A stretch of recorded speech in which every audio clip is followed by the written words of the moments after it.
Jesus was taught about how Abraham and Sarah lived in Canaan because God had told them to go there. And he would have been taught about what happened when their son Isaac grew up. When he was very old and very sad because Sarah had died, Abraham sent his most trusted servant to find a wife for his son Isaac. That was their custom, for the father to choose the bride.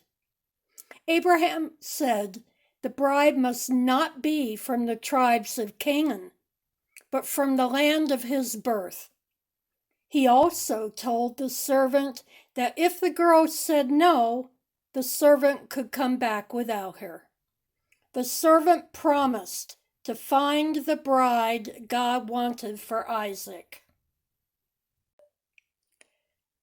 So the servant and his helpers headed out with 10 camels and valuable gifts.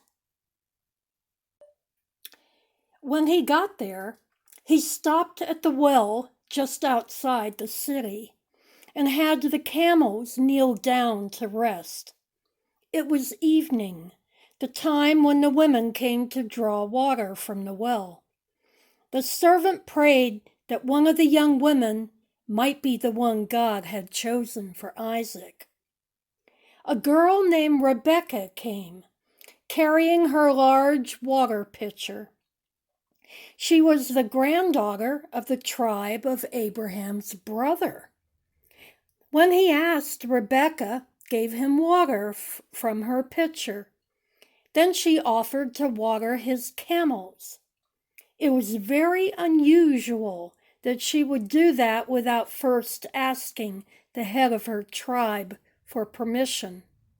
She filled up her pitcher many times until she had enough in the trough for the camels to drink.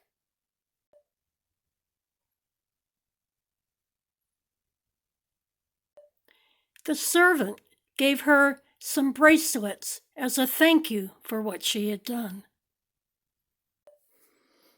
Rebekkah then went and told her family about the stranger and his herdsmen. Her brother Laban ran out to meet the strangers and welcomed them.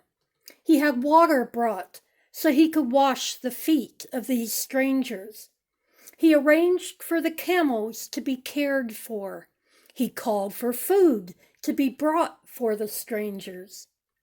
The servant told Laban why he had come, that Abraham, who is now quite wealthy, had sent him to find a bride for his son Isaac, a bride from Abraham's distant kinfolk, and that Rebekkah was the girl God had chosen. The servant gave her mother and Laban valuable gifts.